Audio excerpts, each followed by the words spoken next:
আশমিনের এমন তীব্র অসহায় গলা শুনে শানবীর চোখ থেকে কয়েক ফোঁটা অশ্রু গড়িয়ে পড়ল। কোনো রকমের সান্ত্বনা দিয়ে শক্ত গলায় বলল, আমরা কাউকে ছাড়বো না স্যার। ওদের দেহের প্রতিটি ইঞ্চিতে ইঞ্চিতে বুঝিয়ে দেব কার কলিজায় ওরা হাত দিয়েছে। আপনি তাড়াতাড়ি সুস্থ হয়ে উঠুন, একটা কেউ ছাড়বো না। আশমিনের চোয়াল শক্ত করে চোখ বন্ধ করে ফেলল। ঠান্ডা মাথা যা করার করতে হবে। আরশিয়ানের সামনে মিটমিট করে হাসছে লারা। লারার বাবার মুখেও ক্রূর হাসি। আরশিয়ান ভ্রু কুঁচকে বিরক্ত চোখে তাকিয়ে আছে তাদের দিকে। আশমিনের নিষেধ না থাকলেও এতক্ষণে এদের লীলা খেলা সঙ্গ হয়ে যেত।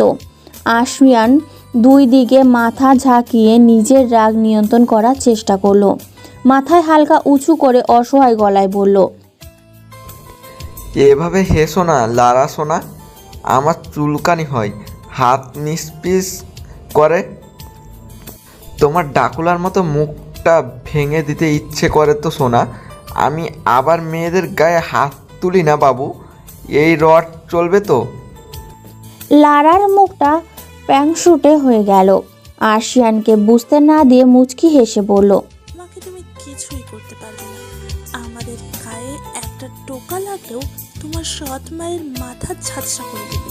আরশিয়ান অলস হাই তুলল। এই মুহূর্তে রাগের মাত্রা তার আকাশ সম। হাতের রডটা এদিকে সেদিকে ঘুরিয়ে হুট করে লারার বাবার গায়ে নিজের সব শক্তি দিয়ে আঘাত করা শুরু করলো। আচমকা আক্রমণে লারার বাবা দিশে হারিয়ে ফেলল।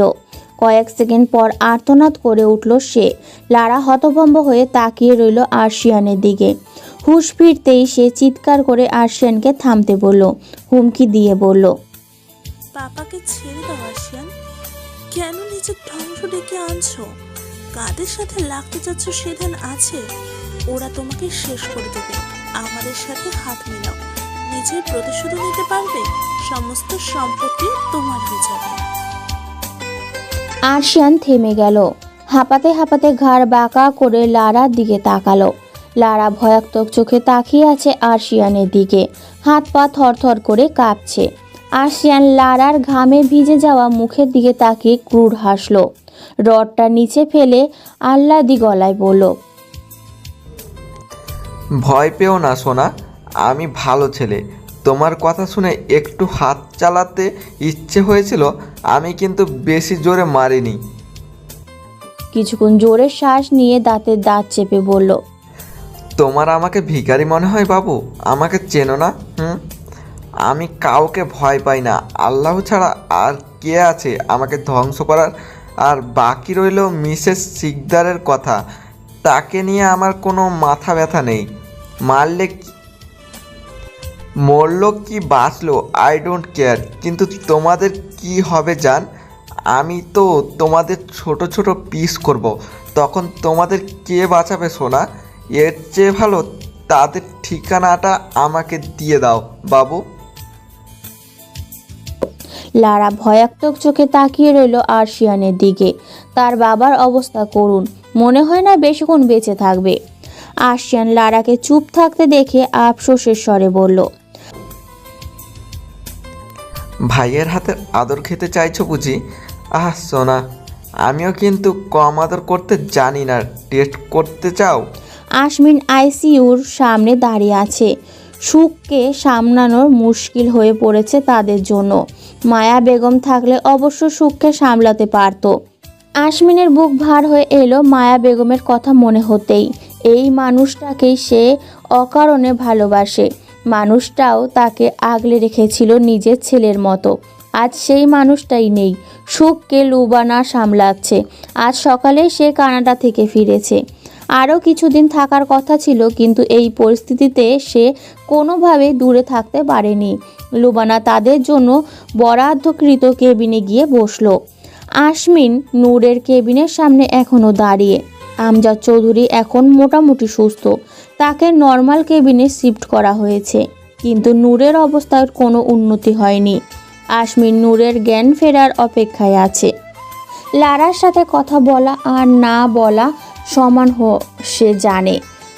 ওপর মহলে কারো হাত আছে এতে সে নিশ্চিত। তারা মাফিয়াদের ব্যবহার করেছে, তারা তার জালে সবগুলো আটকাবে। শুধু জাল গুটিয়ে আনার অপেক্ষা। ততক্ষণে তারা নিজেদের মুক্ত ভেবে সাঁতার কাটতে থাকুক। এখন পরিবারের থেকে এক মুহূর্ত দূরে থাকা সম্ভব নয়। সব সময় সে এখানেই থাকবে, তার আপন মানুষগুলোর চোখের সামনে রাখবে সব সময়। হাসপাতালের নিরাপত্তার জন্য সর্বত্র র্যাক আর ডিপি সদস্যদের মোতায়েন করা হয়েছে। তবে আশমিন কাউকে ভরসা করছে না। সর্ষের মধ্যে ভূত আছে, তাই হাসপাতাল থেকে এক পাও নড়ছে না সে। পরিবার যদি না থাকে প্রতিশোধ নিয়ে কি হবে? সবগুলোকে হাজার ভাগ করলেও তো তাদের ফিরে পাওয়া যাবে না। স্যার, লারার বাবা মারা গেছে। আশমিন কিছু বলল না। দরজায় ছোট্ট গ্লাস দিয়ে নূরের ওপরে চোখ রেখে বলল, টুকরো টুকরো করে বুড়ি গঙ্গাতে ভাসিয়ে দাও। অবশ্যই লারার সামনে করবে। তানভি দেরি করলো না, দ্রুত প্রস্থান করলো। অমি পাখির কাছে সারা দিন থাকে। 2 ঘন্টা অফিস সামলে বাকি সময়টা পাখির কেবিনেই কাটিয়ে দেয়। নূরের জন্য এখন আশমিন আছে, সেও প্রয়োজনে সাহায্য করে আশমিনকে। রাতে আশমিন 2 মেয়েকে সাথে নিয়ে পাখির কেবিনে শুয়ে পড়ে। পাখির বেড অবশ্য আলাদা। সবার সময়গুলো দুর্বিষহ হয়ে উঠেছে। আশমিন আগের থেকে আরও বেশি চুপচাপ হয়ে গেছে। যাদের সাথে তার মনের কথাগুলো খুলে রাখে তারাই তো কেউ আর কথা বলার অবস্থায় নেই। এখন আশমিনের সামনে একটা শব্দ করতেও সবাই ভয় পায়। পুলিশের তদন্ত অনুযায়ী আশমিনের বাসায় কয়েকজন মাফিয়া এক হয়ে প্ল্যান মাফিক আক্রমণ করে। আশমিনের জন্য তাদের কয়েকশো কোটি টাকার লোকসান হয়েছে। সেই ক্ষোভ থেকেই তারা আশমিনের পরিবারের ওপর আক্রমণ করে। সিকিউরিটিতে থাকা কয়েকজন পুলিশকে হাত করে বাড়ির ভিতরে ঢোকে তারা। জড়িয়ে থাকা পুলিশ সদস্যরা বাকিদের খাবারের সাথে বিষ দিয়ে মেরে ফেলে। কয়েকজন বাঁচলেও সবাই বাঁচতে পারেনি। ওই নারী চক্রকে গ্রেপ্তার করা হয়েছে। পুলিশের রিপোর্ট শুনে আশমিন কিছু বলল না। ইশারায় তাদের বেরিয়ে যেতে বলল। অমি ক্লান্ত গলায় বলল, ওদের পুলিশ কাস্টাডিতে রাখা যাবে না স্যার। কামিনী ম্যামের বিষয়টা তাহলে সামনে চলে আসতে পারে। আশমিন চুপ করে চোখ বন্ধ করে রইল। এর মধ্যে একজন নার্স হতভম্ব হয়ে এসে বলল। আশমিন দ্রুত পায়ে চলে গেল নূরের কেবিনে। নূর চোখ পিটপিট করে তাকিয়ে আছে। কয়েকদিনে পুতুলের মতো মুখটা কেমন কালো হয়ে গেছে। কেউ দেখলে বলবে না এই মেয়েটাই দুধের মতো ফর্সা। আশমিন নিচু হয়ে নূরের কপালে চুমু খেলো। নূরের চোখের দিকে তাকিয়ে আশ্বস্ত গলায় বলল, আমাদের মেয়েরা ঠিক আছে, এখন শুধু তুমি ঠিক হয়ে যাও। আমি তোমার চিন্তায় শুকিয়ে যাচ্ছি বউ। নূর ঠোঁট হালকা বাঁকা করে ফেলল। কপালের ভাঁজ ফেলে পুনরায় চোখ বুঝে রইল। শরীর ব্যথায় অবশ হওয়ার জোগাড়, কথা বলার অবস্থায় নেই, না হলে 2 কথা শুনিয়ে দিত। আশমিন একটা চেয়ার টেনে নূরের হাত ধরে বসে পড়ল। পরপর কয়েকটা চুমু খেয়ে নূরের হাতটা নিজের গালে লাগিয়ে বসে রইল। নূর নিজের চোখ দুটো টেনে খুলে আশমিনের দিকে তাকালো। আশমিন শান্ত চোখে তাকিয়ে আছে নূরের দিকে। নূর, আমি খুব অভাবী নূর, একেবারে ভিখারির মতন অভাবী। আমার জীবনে ভালোবাসা, স্নেহ, যত্ন এগুলো করার মতো কখনোই কেউ ছিল না। আমি বড্ড লোভী জানো। আমার একটা পরিবারের বড় লোভ নূর। ভালোবাসার কাঙ্গাল আমি। আগে আমার কোনো পরিবার ছিল না, এখন তোমরা আছো, তুমি আছো, আমার মেয়েরা আছে। তোমাদের ছাড়া আমি শূন্য বরাবর। আমার জন্যে হলেও তার সে সুস্থ হয়ে যাও প্লিজ। কষ্ট হবে, যন্ত্রণা হবে, তুমি মনের জোর হারিয়ে ফেলো না। আমি আছি তোমার পাশে। তুমি আমার ভালোবাসা, আমার স্বপ্ন, আমার বাবুদের আম্মু। আমার তোমাকে চাই, আমার বউকে চাই। খুব দ্রুত টুইন ছেলের বাবা হতে চাই। আমার প্রেম পেলে আমি কি করব বলো? তুমি ছাড়া আর কে আছে আমার? 2 সেকেন্ডের জন্য অক্সিজেন মাস্কটা খুলে একটা চুমু খাবো? রাগ করো না প্লিজ। নিঃশ্বাসটা আরেকটু বন্ধ রাখবো। আজ 8টা দিন হয়ে গেছে আমি তোমাকে চুমু খাই না। আশমিন সত্যি সত্যি অক্সিজেন মাস্ক খুলে নূরের ঠোঁটে চুমু খেলো। নূর হতভম্ব হয়ে তাকিয়ে রইল আশমিনের দিকে। আশমিন সেদিকে পাত্তা না দিয়ে মাস্কটা আবার ঠিকঠাক লাগিয়ে দিল। নূরের কপালে চুমু খেয়ে মুচকি হেসে বলল, চিন্তা করো না, খুব তাড়াতাড়ি তুমি সুস্থ হয়ে যাবে ইনশাল্লাহ। আমরা সবাই তোমার জন্য ওয়েট করছি। তোমার সুখ পাখি তোমার পথ চেয়ে বসে আছে নূর। সুস্থ হয়ে আমাদের কাছে ফিরে এসো, আমরা সবাই তোমার পাশে আছি। আশমিন কথা শেষ করে নূরের মাথায় হাত বুলিয়ে দিতেই একজন নার্স এসে নক করলো। আশমিন ভ্রু কুচকে তাকালো সেদিকে। নার্সটি কাচুমাচু করে বলল, স্যার, ডক্টর চেক আপ করতে আসবে এখন। ম্যামকে ড্রেসিং করতে হবে। আশমিন অসহায় চোখে তাকালো নূরের দিকে। নূরের যন্ত্রণার কথা চিন্তা করেই তার বুকের ব্যথা বাড়তে লাগলো। ডক্টরটাকে টেনশন করতে পুরোপুরি নিষেধ করেছে, অথচ তার মাথায় দেশের টেনশন, জনগণের টেনশন, দলের টেনশন, বউয়ের টেনশন, বাবা আর মেয়েদের টেনশন। মন্ত্রী হয়ে সে টেনশন করবে না, এটা কিভাবে হতে পারে? আশমিন সব কিছু বাদ দিয়ে নূরের দিকে গভীর চোখে তাকালো। যন্ত্রণায় নীল হয়ে যাওয়া মুখটা হাত বুলিয়ে শান্ত গলায় বলল, ভয় পেও না বউ, খারাপ সময় কেটে যাবে, যন্ত্রণা কমে ঘাও শুকিয়ে যাবে। তবে যারা এই কাজটা করেছে তারাও এই পৃথিবী থেকে উধাও হয়ে যাবে। আমি কথা দিচ্ছি তোমাকে, আমাদের দিকে তাকিয়ে এই খারাপ সময়টুকু সহ্য করে নাও। বিশ্বাস করো, যদি সম্ভব হতো তাহলে তোমার সকল যন্ত্রণা আমি নিয়ে নিতাম। তোমাকে এভাবে দেখা আমার কাছে এর চেয়ে 1000 গুণ বেশি যন্ত্রণার। নূর মলিন হাসলো, চোখ বুজে আশমিনকে আশ্বস্ত করলো সে ঠিক আছে। আশমিন নূরের কপালে আরেকবার চুমু খেয়ে কেবিন ত্যাগ করলো। নূরের কষ্ট সহ্য করা তার পক্ষে সম্ভব না, এখানে থাকলে হয়তো নিজেই আবার অসুস্থ হয়ে যাবে। আশমিন আমজাদ চৌধুরীর কেবিনে ঢুকে তার বেডের পাশে বসে পড়ল। আমজাদ চৌধুরী আতশোয়া হয়ে বসে আছে। আশমিনকে দেখে নড়ে চড়ে বসলো আমজাদ চৌধুরী। আশমিন আমজাদ চৌধুরীর দিকে তাকিয়ে নরম গলায় বলল, কেমন আছো আপু? ভালো। আমজাদ চৌধুরী শান্ত গলায় বলল। আশমিন তপ্ত শ্বাস ফেলল, দৃষ্টি নিচের দিকে রেখেই মলিন গলায় বলল, মায়া আন্টির দাফনের ব্যবস্থা করতে হবে আপু, বডি ডিকম্পোজ হওয়া শুরু করে। আশমিনের কথা শুনে আমজাদ চৌধুরী চমকে তাকালেন। সবার সুস্থতার খবর পেল, মায়া বেগমের কোনো খবর কেউ তাকে বলেনি। আমজাদ চৌধুরী সানভির কাছে জানতে চেয়েছিল কয়েকবার, সানভি বারবার এড়িয়ে গেছেন। খারাপ লাগছে আপু? আমজাদ চৌধুরী নিজেকে সামলে চোখ সরিয়ে নিল। তার খারাপ লাগছে মায়া বেগমের জন্য। লাগা উচিত, সত্যিকার অর্থে স্ত্রী তো সেই ছিল তোমার। মিসেস চৌধুরী ছিল নামে মাত্র, অথচ দেখো মিসেস চৌধুরী তোমার সাথে যা করেছে তুমিও ঠিক একই কাজ মায়ান্টির সাথে করলে। সে তার স্বামীর বিরুদ্ধে একরাশ অভিযোগ নিয়েই দুনিয়া ছেড়েছে। অন্তত পক্ষে তার জন্য 2 ফোঁটা চোখের পানি ফেলতে পারো। বাড়িতে একটা কুকুর থাকলেও মানুষের তার ওপর মায়া জমে যায়। তিনি একজন মানুষ ছিলেন আপু, আমরা তাকে ভালোবাসা তো দূর, একজন মানুষ হিসেবে সম্মানটুকু করতে পারিনি। অথচ আমাদের জন্য সে নিজের জীবনটাও দিয়ে দিল। এত ঋণ কিভাবে শোধ করবো আপু? আমজাদ চৌধুরী নিশ্চুপ হয়ে আছে, কিছু বলার নেই তার। সে মায়া বেগমের সাথে কখনো ভালো করে কথাও বলেনি, সব সময় তাচ্ছিল্য করেছে। অথচ মায়া বেগম তার সব দায়িত্ব পালন করেছে, তার বকার আগেই সব কিছু তার সামনে হাজির করেছে। অথচ তার পরিবর্তে সে বারবার তাকে অপমান করেছে।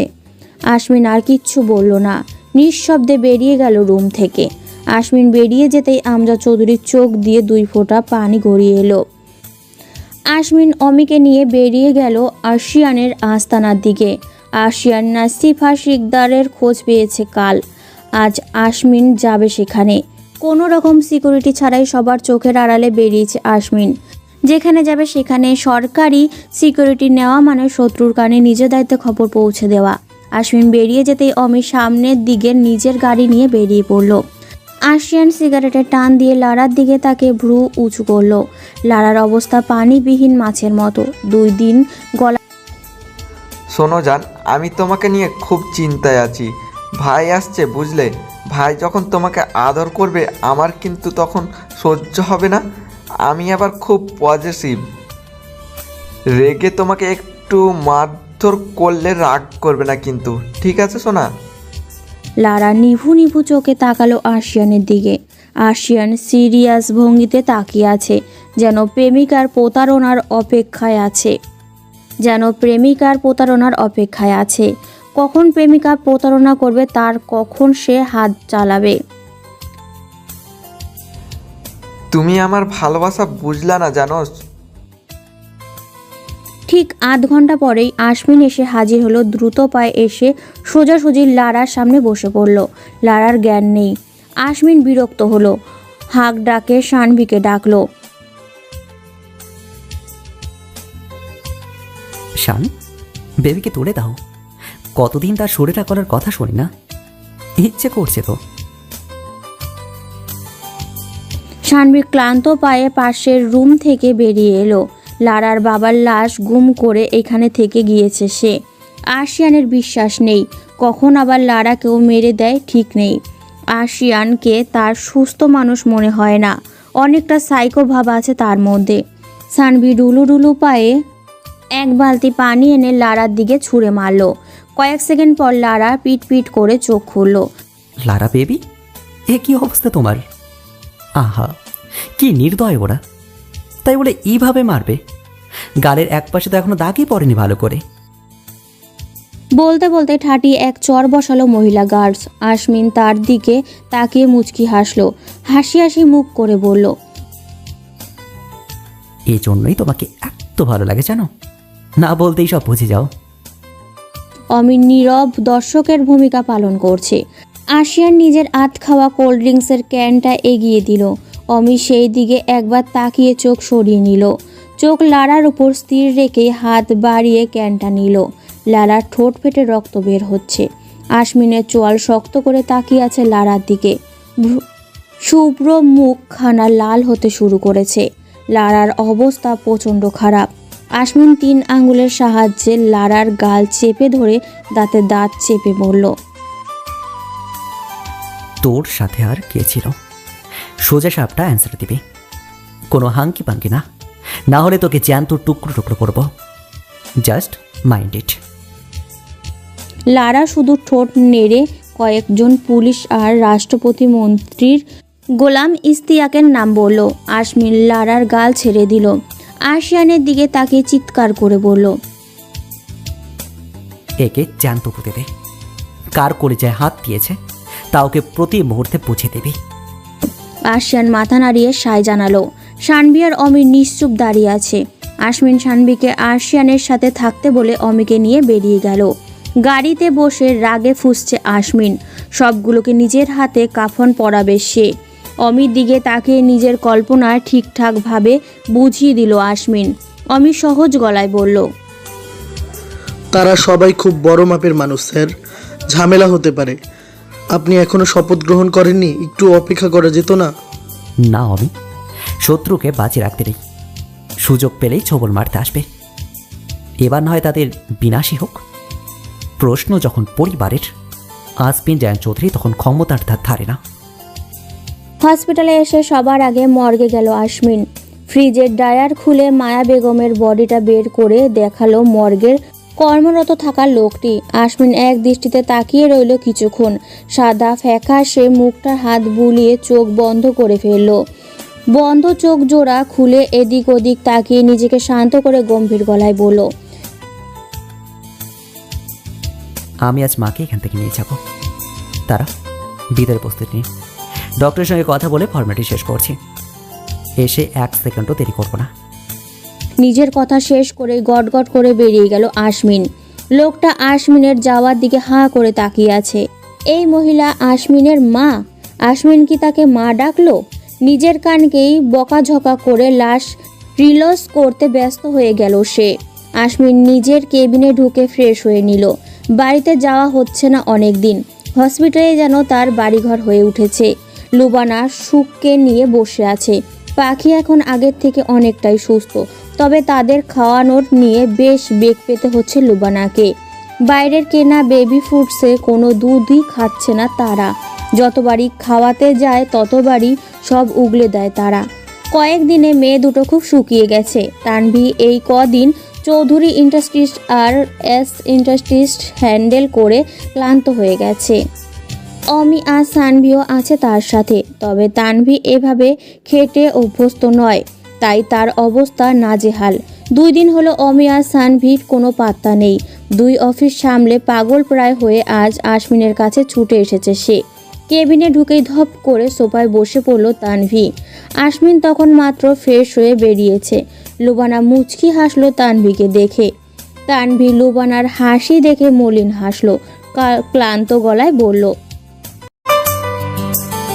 বুঝলে পেরেছি, হ্যাঁ ওর অবস্থা বর্তমান পাতলা খিচুড়ি, ম্যাথের ডালের মতো অবস্থা, অস্তিত্ব খুঁজে পাওয়া মুশকিল।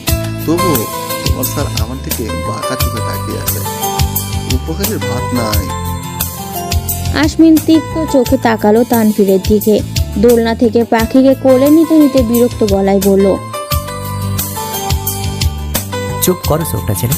তোমার হাসির মতো প্যাক প্যাক গলা শুনে যদি আমার মেয়েদের ঘুম ভেঙে যায়, তাহলে কিন্তু আমি তোমার ঠোঁট সেলাই করে দেবো। তানভীর মুখ টিপে হাসলো।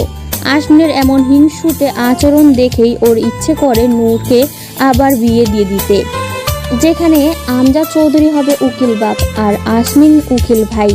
তখনই মন্ত্রিত্ব ছেড়ে সারাদিন বসে বসে বালিশ কামড়ে কামড়ে হিংসা করবে। আশমিনকে আর একটু জ্বালানোর উদ্দেশ্যে গলা খাঁকড়ি দিল সে। আশমিন মেয়েকে নিয়ে শুয়ে পড়েছে ততক্ষণে। তানভীর লুবানার দিকে তাকিয়ে রসিয়ে রসিয়ে বলল, জানা নেবো না, নূরের কিন্তু অনেক ফ্যান পাওয়া। ছেলে ফ্যানটা তো নূরের জন্য পাগল। ফেসবুক ইনস্টাগ্রামে তো সারাক্ষণ হাই লাভ ইউ বলে মেসেজ করতে থাকে। নূরকে সামনাসামনি অ্যাপ্রোচ দেখার জন্য নাকি জানো দিয়ে দেবে। কয়েকজন তো নূরের জন্য সুইসাইডও করতে চেষ্টা করেছে। কি কাণ্ড, ভাবা যায়? লুবানা অবাক হওয়ার ভান করে বলল, তাই? আসলেই ম্যাম খুব সুন্দর, তার জন্য পাগল হওয়া খুব একটা অবাক হওয়ার বিষয় নয়, তাই না স্যার? তানভীর সিরিয়াস মুড নিয়ে বলল। তা তো অবশ্যই। আশমিন এখনো চোখ বন্ধ করে শুয়ে আছে। তানভীকে মুখে পুড়ে চিবাতে ইচ্ছে হলেও সে কোনো কথা বলছে না। পাশে মেয়ের ঘুম ভেঙে যায়, তবে এর শোধ সে ঠিকই নেবে। তানভীকে কিছু না বললেও মনে মনে সে কয়েকজন ভালো হ্যাকারের নাম্বার মনের করার ট্রাই করলো। তার বউকে আই লাভ ইউ বলা কি সাহস! হ্যাকার দিয়ে ফেসবুক ইনস্টাগ্রাম উড়িয়ে দিবে সে। এই খারাপ মুহূর্তে এসে তার কী সব চিন্তা করতে হচ্ছে। এই তানভীর দাঁতের দাঁত চিপে পিষল আশমিন। ছাড় পোকা স্বভাবের ছেলে একটা। লুবানা, সুখকে আমার কাছে দাও। আশমিন এক হাতে পাখিকে নিয়ে শুয়ে আছে। লুবানা আর এক হাতে সুখকে শুইয়ে দিল। কিছু প্রয়োজন হলে ডাকবেন স্যার। লুবানা বেরিয়ে গেল কেবিন থেকে। আশমিন মেয়েদের বুকে চেপে শুয়ে রইল। তার বুকটা খুব শান্ত হয়ে আছে। মেয়েদের বুকে নিলে শান্ত লাগে। আশিয়ান লারার দিকে অসহায় চোখে তাকিয়ে আছে। লারার অবস্থা নাজেহাল, নিজের পায়ে দাঁড়ানোর অবস্থাও নেই সে। জেনি তার এক বাহু চেপে ধরে দাঁড়িয়ে আছে। শানবি বিরস মুখে তাকিয়ে গর্ত খোঁড়া দেখছে। তার এসব ভালো লাগে না, কষ্ট হয়, তবুও দেখতে হয়, কারণ তার বসের নির্দেশ। আশিয়ান মুখটা কাদো কাদো করে বলল, তোমাকে নিজের ভালোবাসা দেখাতে পারলাম না সোনা, তাই নিজের হাতে তোমাকে দাফন করছি। মরে গেলে তো দেখবে না, তাই তোমায় দাঁড় করিয়ে করছি। নিজ চোখে আমার ভালোবাসা দেখে রাখো, পরে আবার আমাকে বেইমান বলতে পারবে না। আচ্ছা, গর্তটা কি আর একটু বড় করব? তাহলে তোমার ছটপট করতে সুবিধা হতো। তানভি হতাশ চোখে তাকালো আশিয়ানের দিকে। লারার নিভু নিভু চোখে ভয় দেখে লাজুক হাসলো আশিয়ান। লজ্জা পাওয়ার ভান করে বলল, যা দুষ্টু, এইভাবে তাকাচ্ছ কেন? বললেই তো করে দেই। এই গর্তটা আর একটু বড় করো, যাতে লারা ম্যাডাম কমফোর্ট ফিল করে। হয়েছে এবার খুশি? 2 ঘন্টা পরে মেয়েদের ঘুমিয়ে রেখে বেরিয়ে এলো আশমিন। আমজাদ চৌধুরীকে আজ রিলিজ দেওয়া হবে। আশমিন নূরের কেবিনে ঢুকে তার মাথার পাশে বসে পড়ল। নূর ঘুমাচ্ছে, ফর্সা মুখটা ব্যথায় নীল হয়ে আছে। আশমিন কপালে চুমু খেলো। নিজের মাথাটা নূরের বুকের ওপর এলিয়ে দিয়ে চুপ করে রইল। নূরের ঘুম ভেঙে গেল। আশমিনের তপ্ত চোখের পানি তার বুক ভিজিয়ে দিচ্ছে। নূর অস্থির হয়ে গেল, হালকা নড়াচড়া করে উঠল। আশমিন মাথা উঠিয়ে নূরের চিবুকে ঠোঁট চেপে ধরল। চোখ থেকে কয়েক ফোঁটা পানি গড়িয়ে পড়ল নূরের ঠোঁটে। আশমিন ঠোঁট চিবুকে রেখেই ধরা গলায় বলল, সুস্থ হয়ে যাবো। আমার কষ্ট হয় তোমাকে এভাবে দেখলে, সহ্য করতে পারি না আমি। বুকে ব্যথা হয়। তুমি আমার শক্তি। আমার শক্তি এভাবে নিচে হয়ে পড়ে থাকলে আমি যে দুর্বল হয়ে যাব। কেন এমন করলে নূর? এমন সিদ্ধান্ত নেওয়ার আগে আমাকেই মেরে ফেলতে।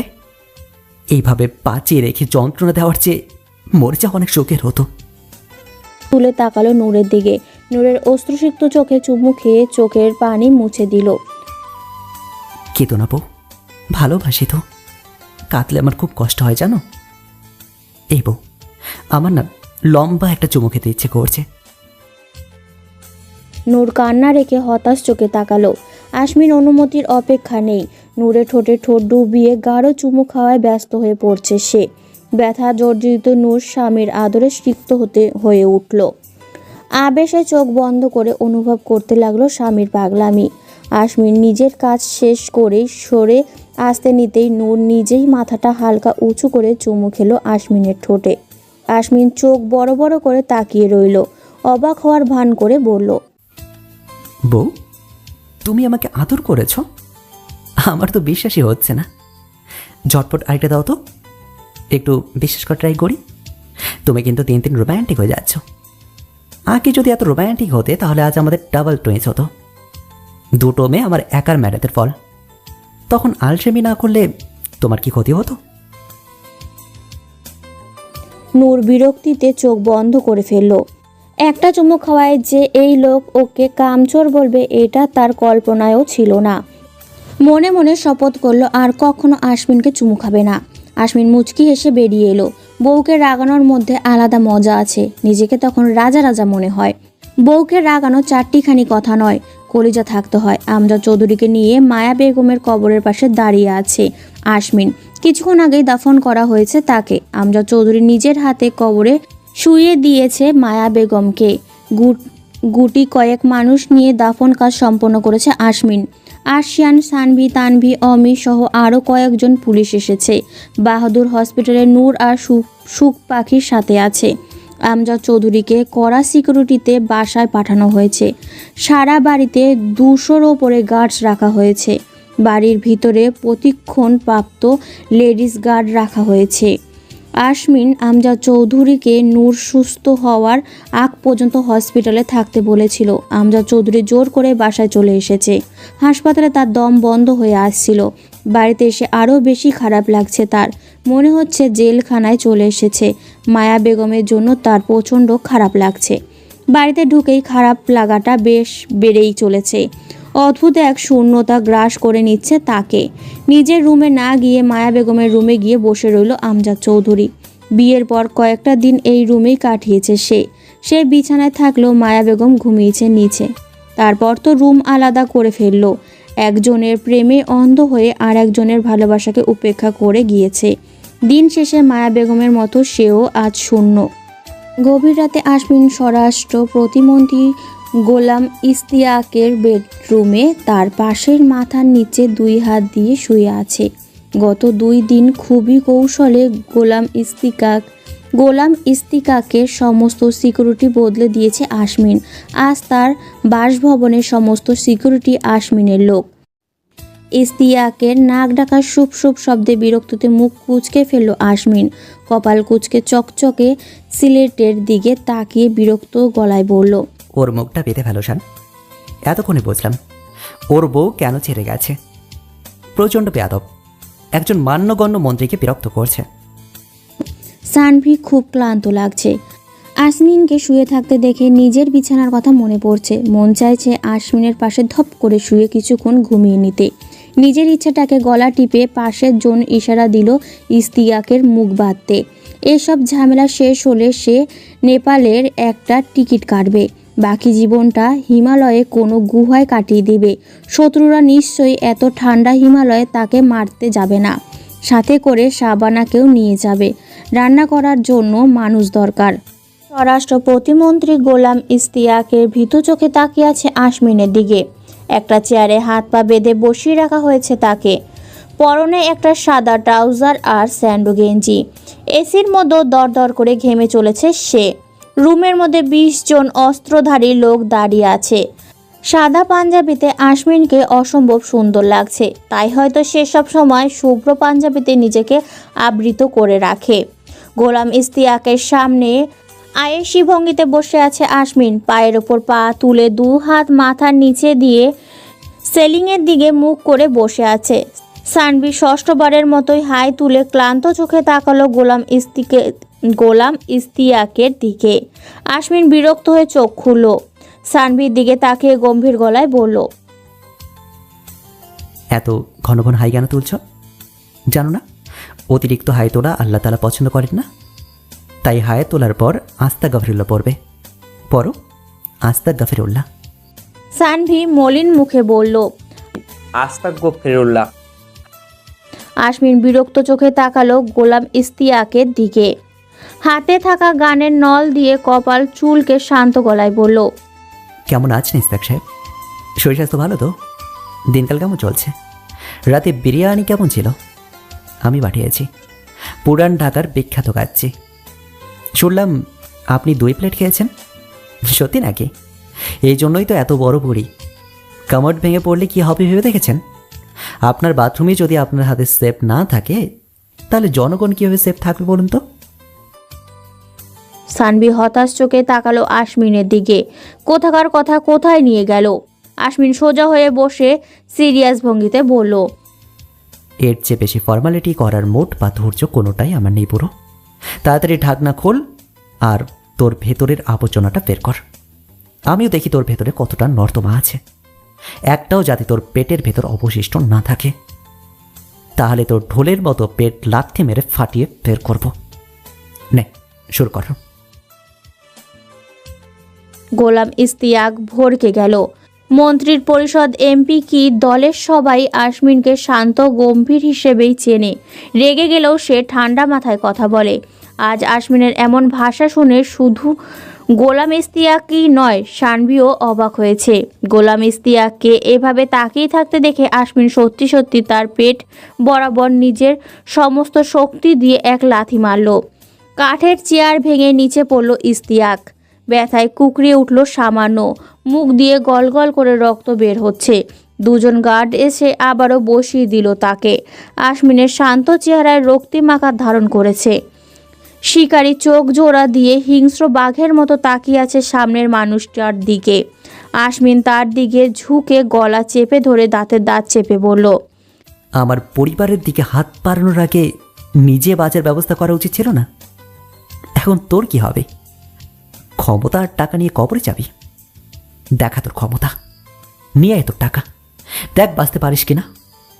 আমার মেয়েদের আঘাত করেছিস। আমার ভালোবাসা আজও জীবন মৃত্যুর মাঝে ঝুলে আছে। প্রতিদিন যন্ত্রণায় নীল হয়ে যাচ্ছে ও। তাকাতে পারছি না ওর দিকে, বুকটা পুড়ে যায়, বুঝিস তুই? ইস্তিয়াকের চোখ বড় বড় হয়ে গেছে।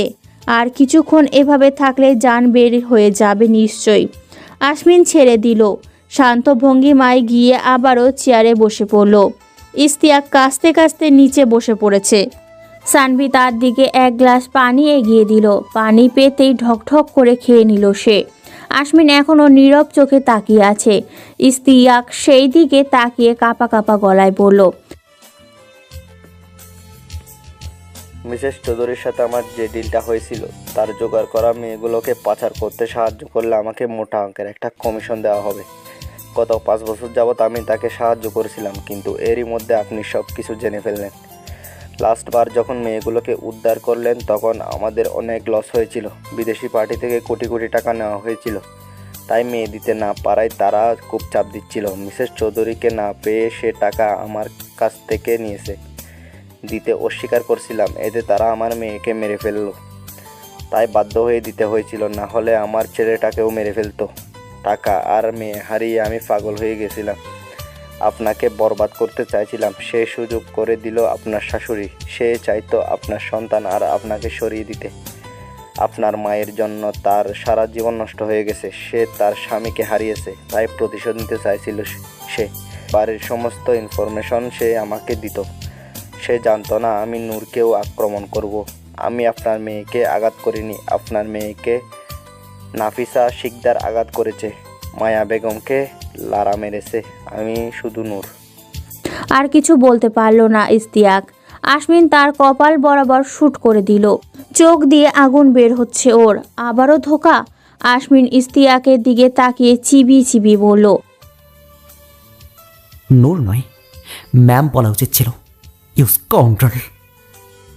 গানটা শানভীর হাতে দিয়ে গম্ভীর গলায় বলল, সব কটাকে ওপরে পাঠিয়ে দাও, আমি একটাও যেন বেঁচে না ফেরে। কাজ শেষ করে 8 ঘন্টায় আমার গোডাউনে দেখা করো। আচ্ছা বলে ফোন কেটে দিল। সে এতক্ষণ আশমিনের অনুমতির অপেক্ষায় ছিল। আশিয়ান তার দিকেই তাকিয়ে অমি ইশারায় সায় জানাতেই আশিয়ান ক্রুর হাসল। পুলিশ কমিশনার আর তার চেলাদের দিকে তাকিয়ে ক্রুদ্ধ গলায় বলল, কার কলিজায় হাত দিয়েছিস জানিস? মিনিস্টার আশমিন জাইন চৌধুরীর বউ, মাফিয়া আশিয়ান শিকদার আর ভেজাল মুক্ত আমি শিকদারের বোন আর ভাগ্নির দিকে। তোদের বেঁচে থেকে কি হবে? মরে যা। পরপর কয়েকটা গুলিতে কাজ শেষ করে বেরিয়ে গেল আশিয়ান আর অমি। জঙ্গলের সামনে গাড়ি দাঁড় করিয়ে রেখেছে আশমিন। বুকে ব্যথা আজ আবারও বেড়েছে। সে যাকেই মা বলে ডাকে সেই কেন এমন বিনাশিনী হয়ে ওঠে? তার মা ডাকটাই কি বিষাক্ত? গাড়ি থেকে বেরিয়ে টলমল পায়ে হেঁটে চলে জঙ্গলের গভীরে। শেষ রাত চলছে এখন। অনেকটা ভেতরে ঢুকতেই একটা খালি জায়গায় এসে থামলো আশমিন। আশপাশে কোথাও শিয়াল ডাকছে। আশমিন টান হয়ে শুয়ে পড়ল ঘাসের ওপর। পাশে হালকা ঢিবির মতো উঁচু জায়গায় জড়িয়ে ধরে ধরা গলায় গুনগুন করে গাইল, ওই চাঁদের টিপে মন ভরে না মা, দোলনা দোলে মন দোলে না মা, রাতের চোখে ঘুম যে নামে, চাঁদের পাশে মেঘ যে থামে, আমার পাশে নেই তো তুমি মা, তোমায় ছাড়া ঘুম আসে না মা। ডুকরে কেঁদে উঠল আশমিন। মা বলে কয়েকবার ডেকে শক্ত করে আঁকড়ে ধরল কামিনী চৌধুরীর কবর। শুভ্র পাঞ্জাবি কবরের মাটিতে মাখামাখি হয়ে গেল। আশমিন সেদিকে পাত্তা না দিয়ে 2 হাতে কবরের ঘাস পাতা পরিষ্কার করতে লাগলো। মাঝে মাঝে হাত থামিয়ে জড়িয়ে রইল কিছুক্ষণ। কষ্টে তার নিঃশ্বাস বন্ধ হয়ে আসছে। তার ভাগ্যটা কেন এমন? কেন বারবার আপন মানুষগুলো তাকে আঘাত করে? যাদের আগলে রাখার কথা তারাই কেন ক্ষত বিক্ষত করে দেয়? যাদের আগলে রাখার কথা তারাই কেন ক্ষত বিক্ষত করে দেয়? রাতের শেষে হাসপাতালে পা রাখলো আশমিন। কাপড়ে কাদামাটি লেগে আছে। রক্তিম চোখ দুটো হালকা ফুলে আছে। হসপিটালে উপস্থিত হতেই সানভি সহ বাকি গার্ডসরা এসে ধরল আশমিনকে। বাহাদুর আর রফিক নিজের জায়গা ছেড়ে দৌড়ে এলো আশমিনের দিকে। আশমিন হাত ইশারায় থামিয়ে দিল তাদের। নিজের জায়গায় যেতে বলে নিজের কেবিনে চলে গেল। ফ্রেশ হয়ে নূরের কাছে যাবে। আজ মেয়েরাও নূরের সাথে ছিল, তাই তার কেবিন একেবারে খালি।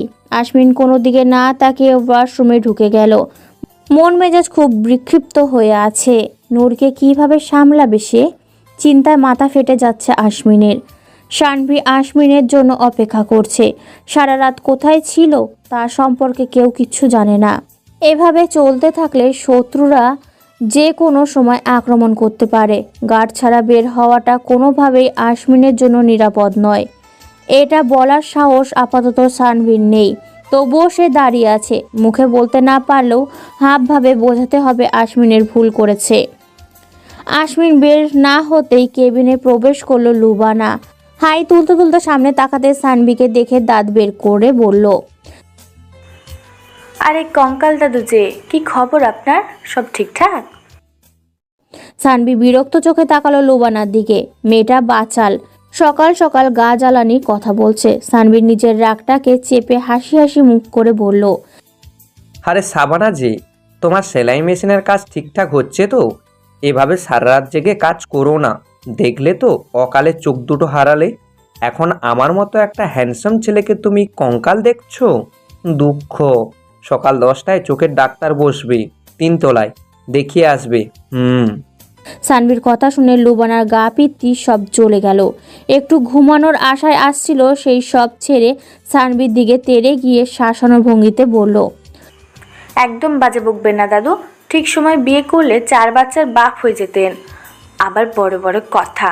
হ্যান্ডসাম না ছয়, আপনাকে একটা আস্ত মিষ্টি কুমড়ার মতো লাগে। আমার চোখ ঠিকই আছে, আপনার যন্ত্রপাতি ঠিক নাই। বিয়ে করে প্রমাণ করুন আপনি হ্যান্ডসাম ছেলে। লুবানার কথা বন্ধ হয়ে গেল। চোখ বড় বড় করে সামনের দেয়ালের দিকে তাকিয়ে আছে সে। সানভি এক হাত তার কোমরে আর এক হাত তার চুলের ভাঁজে। মিনিট দুয়েক পর লুবানা ঠোঁট ছেড়ে হাতের বাঁধন শক্ত করলো সানভি। চুল টান পড়তেই চোখ বন্ধ করে ফেলল লুবানা। সানভি তার কানের কাছে ফিসফিস করে বলল, আমার 4টে বাচ্চাকে পৃথিবীতে আসতে লেট করানোর শাস্তি এটা। কাজটা তুমি ভালো করনি Shabana. By the way, yummy. লুবানাকে ছেড়ে মুচকি হেসে বেরিয়ে গেল সানভি। লুবানা এখনও একইভাবে দাঁড়িয়ে আছে। আসমিন ওয়াশরুম থেকে বেরিয়ে লুবানাকে এভাবে দাঁড়িয়ে থাকতে দেখে দীর্ঘশ্বাস ছাড়ল। লুবানাকে কিছু না বলে রুম থেকে বেরিয়ে গেল সে। কেবিন থেকে বেরিয়ে সানভির মুখোমুখি হলো আসমিন। সানভি করিডোরে দাঁড়িয়ে আছে। আসমিন তার দিকে তাকিয়ে পকেট থেকে টিস্যু বের করে এগিয়ে দিল সানভির দিকে। সানভি টিস্যু হাতে নিয়ে বোকার মতো তাকিয়ে রইল আসমিনের দিকে। আসমিন ইশারায় ঠোঁট দেখাতেই সানভি তাড়াহুড়ো করে মুছে ফেলল। এই মেয়েগুলো রাতের বেলা কেন লিপস্টিক লাগিয়ে ঘুমায়, আজব। আসমিন কেবিনে ঢুকে ধীর পায়ে এগিয়ে গেল নূরের দিকে। নূর পাখিকে বুকে জড়িয়ে ঘুমিয়ে আছে। সুখ দোলনায় ঘুমিয়ে আছে। এতক্ষণ হয়তো লুবানার কাছে ছিল সে। পাখি চোখ ঘুরিয়ে ঘুরিয়ে চারদিকে তাকাচ্ছে। একটু পরপর নিজের পা টেনে নিয়ে মুখে দেওয়ার চেষ্টা করছে। নূর ঘুমের ঘোরেই তা বারবার সরিয়ে দিচ্ছে। এতে মেয়ের খুব বিরক্ত হচ্ছে। নাক মুখ কুঁচকে ফেলে আবার পা মুখে দেওয়ার প্রস্তুতি নিচ্ছে। আসমিন হাসলো, যাকে বলে প্রাণবন্ধ হাসি। এটা তো সুখ, কলিজার প্রশান্তি হাওয়া লাগার সুখ। শেষবারের মতো মেয়ের পা সরিয়ে দিতেই মেয়ে খেপে গেল। ঠোঁট ফুলিয়ে কেঁদে নূরের ঘুমন্ত মুখে কয়েক থাবা লাগিয়ে দিল। আসমিন শব্দ করে হেসে ফেলল। দ্রুত পায়ে এসে পাখিকে নিজের কোলে তুলে নিল। পাখিও বাবাকে পেয়ে আহ্লাদি হয়ে উঠল। এতক্ষণ ফুপিয়ে কাঁদলো, এবার চিৎকার করে কাঁদতে শুরু করলো। নূর ক্লান্ত ভঙ্গিতে উঠে বসলো। আসমিনকে দেখে অভিযোগের স্বরে বলল, দেখেছেন কি বিচ্ছু, একেবারে আপনার মতন হয়েছে। আসমিন মেয়েকে থামাতে ব্যস্ত। মেয়ের সারা মুখে আদর করে মুচকি হেসে বলল, ডিএনএ টেস্ট ছাড়া এটাই তো প্রমাণ। আমার মেয়ে আমার মতো হবে না তো কার মতো হবে? হ্যাঁ, ওর মনে হয় খুব খিদে পেয়েছে। নূর, মেয়েকে আগে খাইয়ে নাও।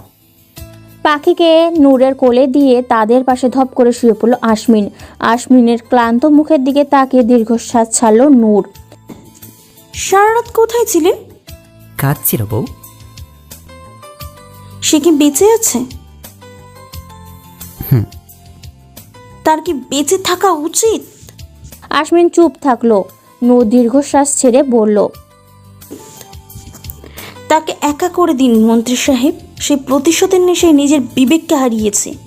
তার কাছে নিজের সন্তানও ম্যাটার করে না। সে আমাদের জন্য সেফ নয়। তাকে এতটা একা করে দিন যাতে সে একটু কথা বলার জন্য তরপাতে থাকে। বাকিটা জীবন সে নিঃস্ব হয়ে বেঁচে থাকে। যে পরিবারের মর্ম বোঝে না, তার পরিবারে থাকার অধিকার নেই। আসমিন চুপচাপ নূরের কথা শুনল, কিছু বলল না। পাখিকে খাইয়ে আসমিনের পাশে শুইয়ে দিল নূর। পাখি আসমিনের দিকে ড্যাব ড্যাব করে তাকিয়ে আছে। আসমিনও ভ্রু কুঁচকে তাকিয়ে আছে মেয়ের দিকে। পাখি তাকিয়ে থাকতে থাকতে হুট করে আসমিনের মুখে নিজের ছোট্ট হাতে থাবা মেরে দিল। আসমিন লাফিয়ে উঠল। তার গাল জ্বলে যাচ্ছে। এইটুকু মেয়ের থাপ্পড় এত ঝাঁজ। আসমিন নূরের দিকে তাকিয়ে ভয়াক্তক গলায় বলল, মেয়ে আমাকে মারলো কেন? আর হাত এত বড় শক্ত কেন ওর? নূর ভাবলেশীন ভাবে বলল, বললাম না মেয়ে আপনার মতন বিচ্ছু। এবার মেয়ের মার খান। আসমিন পাখির হাত ছেড়ে নূরকে জড়িয়ে ধরল।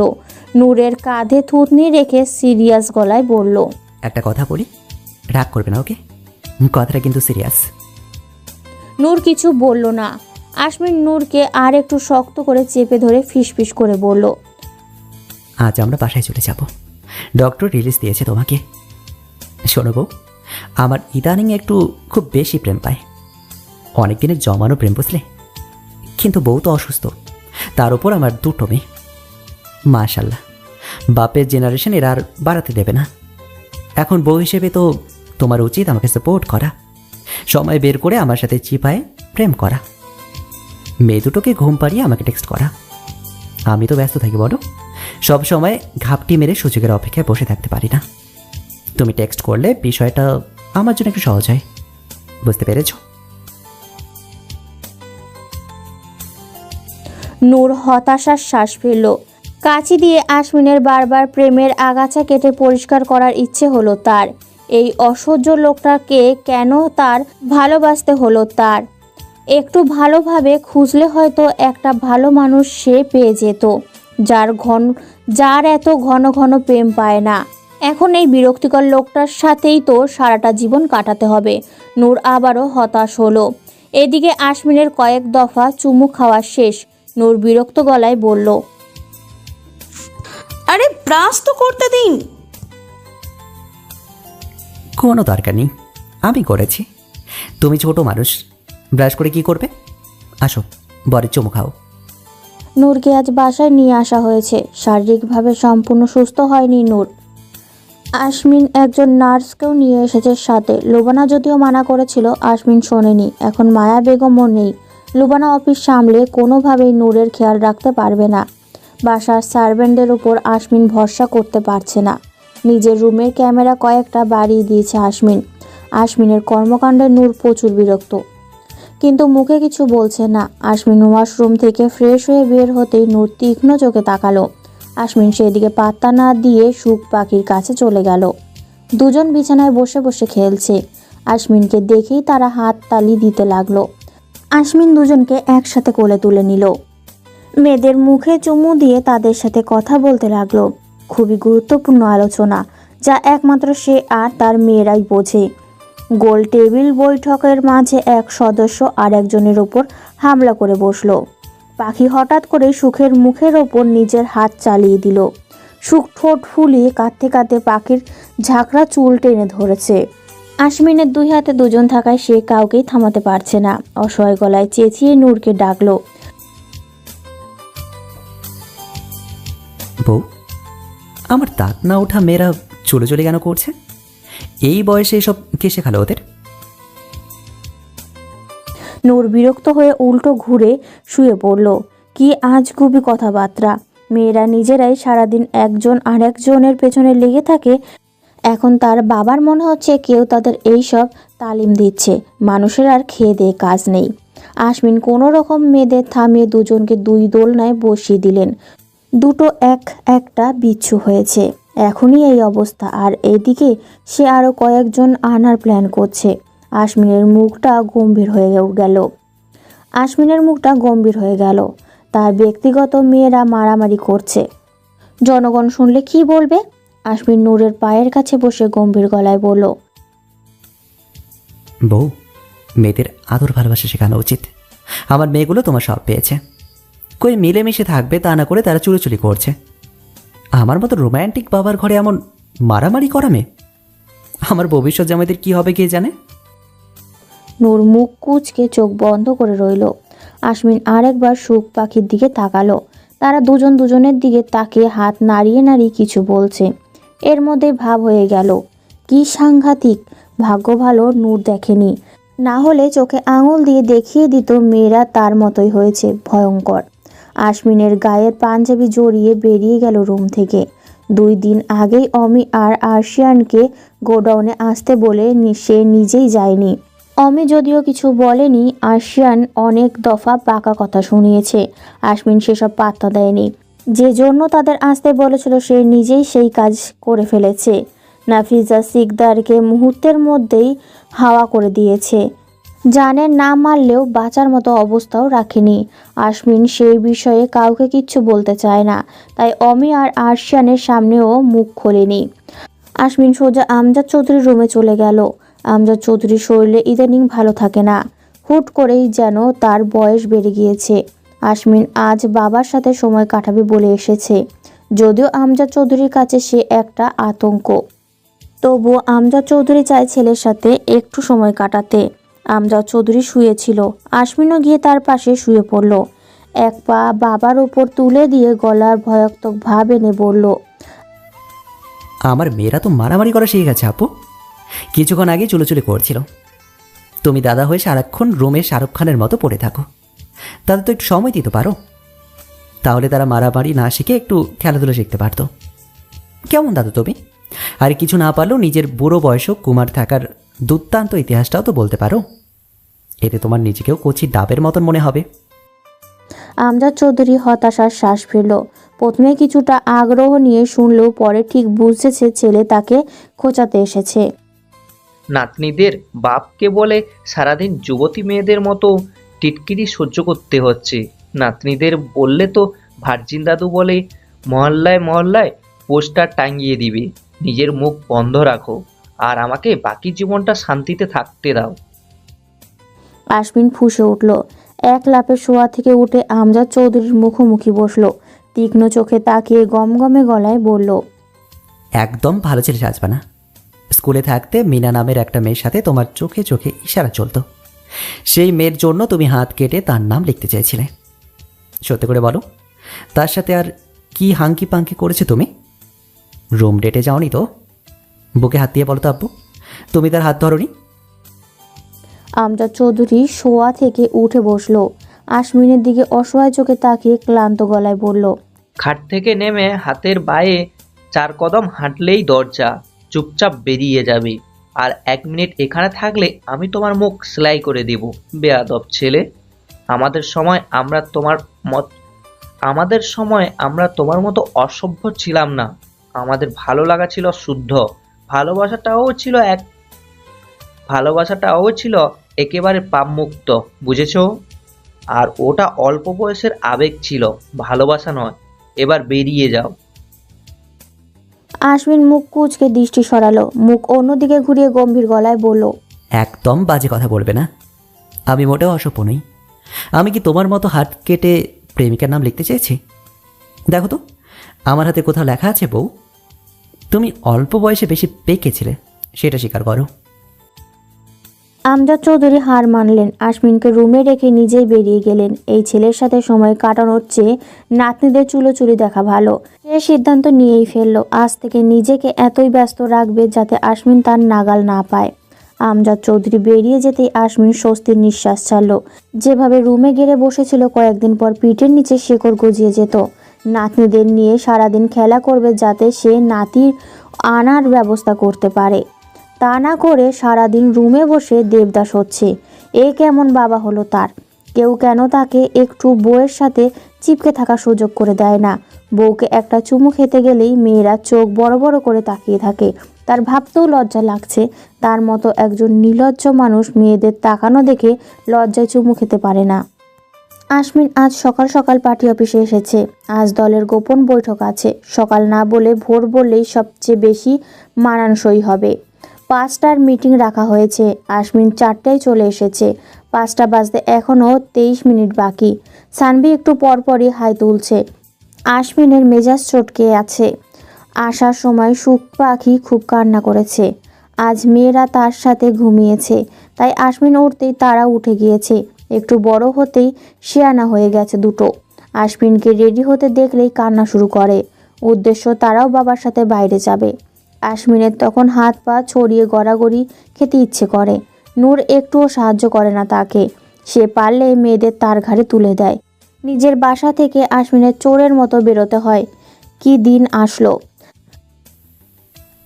লোবানার ব্যাপারে কি ভেবেছো শান? আর কতকাল জোর করে চুমু খেয়ে কাটাবে তুমি? আমার বাসার মেয়েদের সাথে এসব চলবে না, ওকে? সিরিয়াস হলে বলো, না হলে ভাই আরও ভালো সম্বন্ধ আছে, বিয়ে দিয়ে দিচ্ছি। সানবীর হাই মাঝপথে থেমে গেল। চোখ বড় বড় করে আর্তনাদ করে বলল, দিবেন না স্যার প্লিজ? আমি আছি তো, আমি যথেষ্ট ভালো ছেলে, মন্ত্রীর পার্সোনাল অ্যাসিস্ট্যান্ট, কত বড় চাকরি। আমার চেয়ে ভালো ছেলে পাবে না। আমি তো যৌতুকও নিব না। আশমিন শান্ত চোখে তাকালো, হিমশীতল গলায় বলল, তোমার চেয়েও ভালো ছেলে লাইনে আছে শান। ছেলে বড় ব্যবসায়ী, নিজেদের কোম্পানি আছে। ছেলে দেখতো মাশাল্লাহ। সবচেয়ে বড় কথা, ছেলে লোবানাকে সাবানা ডাকবে না কখনো। ঝগড়া তো অনেক দূরের ব্যাপার। তাহলে তোমার কাছে কেন দেব আমি? একটা যোগ্য কারণ দেখাও তো। সানবি মুখ কাদো কাদো হয়ে গেল, তবুও গলার জোর এনে শক্ত গলায় বলল, আমি সাবানাকে ভালোবাসি স্যার, আর আমি ওকে সাবানাই ডাকবো। ভালোবেসে ডাকি। এটা শুধু একটা সমর্থন নয়, এটা আমার মনের শান্তি। আসমিন মুচকি হাসলো। সানভির দিকে তাকিয়ে সিরিয়াস গলায় বলল, তাহলে একা একা হানুমনে যাওয়ার জন্য তৈরি হয়ে যাও শান। শাস্তির কথা মনে আছে তো?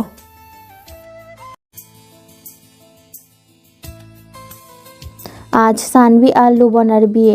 আসমিন আর নূর লুবানাকে প্রস্তাব দিতে লুবানা ইতস্তত করতে থাকে। সরাসরি না বলতে পারছিল না সে, কারণ লাবিব এখনো ছোট, তার ভাইকে রেখে সে এখন বিয়ে করতে চায় না। তবে আসমিন আর নূর তাকে আশ্বস্ত করেছে বিয়ের পরেও সে এখানেই থাকবে, তাই চিন্তার কোনো কারণ নেই। ইতিউতি করে লুবানাও হ্যাঁ করে দিয়েছে। সানভি নিঃসন্দেহে একজন ভালো ছেলে, শুধু তার সাথে একটু আদায় কাজ করার সম্পর্ক। নূর আর আসমিনকে দেখে সে মনে জোর পেয়েছে। দা কুমড়োর সম্পর্কের পরেও তাদের মাঝে কত ভালোবাসা, তাহলে তাদের মাঝেও ভালোবাসা হয়েই যাবে। এর মধ্যে আশিয়ান এক ভয়ঙ্কর কাণ্ড ঘটিয়ে বসে আছে। রাস্তা থেকে এক মেয়েকে তুলে নিয়ে বিয়ে করে ফেলেছে। তার গাড়িতে অ্যাক্সিডেন্ট করেছিল মেয়েটি। বেশি ব্যথা না পেলেও হাত সামান্য কেটে গিয়েছিল। তাতেই মেয়েটা রেগে রাস্তার পাশে এক বাস দিয়ে তার মাথা ফাটিয়ে দিয়েছে। আশিয়ানকে হাসপাতালে নিয়ে মাথায় ব্যান্ডেজও করিয়ে দিয়েছে। আর তাতেই নাকি আশিয়ান তার প্রেমে পড়ে গিয়েছে। সেই মুহূর্তেই মেয়েকে নিয়ে হাজির হয়েছে আসমিনের অফিসে। গুরুত্বপূর্ণ মিটিং ছেড়ে আসমিন বসে বসে আশিয়ানের অলৌকিক প্রেমের গল্প শুনছে। অমিকে ভোতা মুখে দাঁড়িয়ে থাকতে দেখে আসমিন গম্ভীর গলায় বিয়ের আয়োজন করতে বলল। তার ভাষ্যমতে, যে তোমার মাথা ফাটিয়েছে তুমিও ভালোবেসে তার হৃদয় ফাটিয়ে দাও। 1 ঘন্টার মধ্যে মেয়ের বাবাকে হাজির করে তাদের বিয়ে দিয়ে বাসায় বউ নিয়ে হাজির হয় আসমিন। সব কিছু খুলে বলে নূরকে। নূরের ইচ্ছে করলো আসমিনের মাথাটাই ফাটিয়ে দিতে। দেখা গেল তাতেও তার প্রেমে পড়ে যাবে। সেই ভয়ে দাঁতে দাঁত চেপে রইল সে। যত সব পাগলের কারখানা তার বাড়িতে। আশিয়ানের বউ সাইফা বিয়ের ধাক্কায় আহত হয়ে দাঁড়িয়েছিল।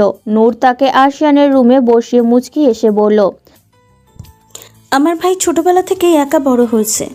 তার একজন নিজের মানুষের অভাব। আপন মানুষের ভালোবাসা কী তা আমার ভাই জানে না। আশা করি তুমি তা পূরণ করে দিবে।